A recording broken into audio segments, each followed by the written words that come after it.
Let's just all agree that kids get sick. It's one of those things that happens. But let's be honest, when our kids don't feel well and they have a fever, it keeps us on our toes. Seeing your child suffering and having a fever is very scary, and sometimes even it's a very lonely moment. So you probably asked yourself, what do I do? Do I treat it myself? Should I call the doctor? Should I just pack everything and head straight to the emergency room? Can he have a brain damage from fever or even seizures? And how high is it too much fever? First of all, let's remember that fevers are usually caused by infections in children. And it's not dangerous on itself. Rather, it's a sign that there's something else wrong in the body that does have the potential to be harmful. Now, you guys, it's very important to understand that a fever in a child that appears sick or dehydrated, or a child that won't drink fluids, and any newborn less than 90 days old should be checked out by a doctor immediately. So this is where age really matters. And I'm gonna say it again because it's really important. If your child is less than 3 months old and he has a fever, he needs to be seen by a doctor right then and there. This is perhaps the main time, if not the only time, when fever, just fever, is really a big deal.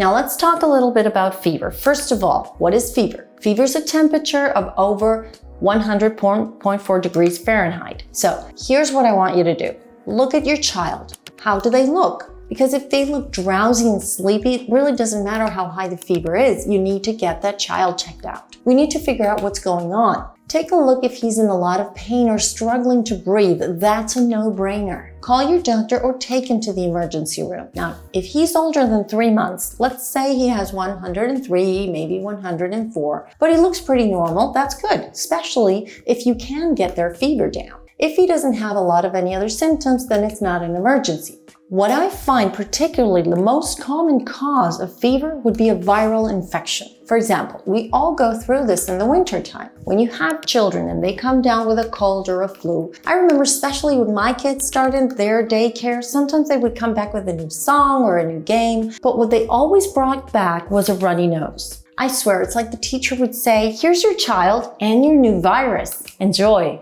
Now, there could be respiratory symptoms like a cough or a cold. It could be something intestinal like vomiting or diarrhea. So remember, if they look pretty ill, go ahead and get that fever down. We're talking Tylenol, ibuprofen, and what I always recommend that works very good is a sponge bath. It doesn't have to be cold water.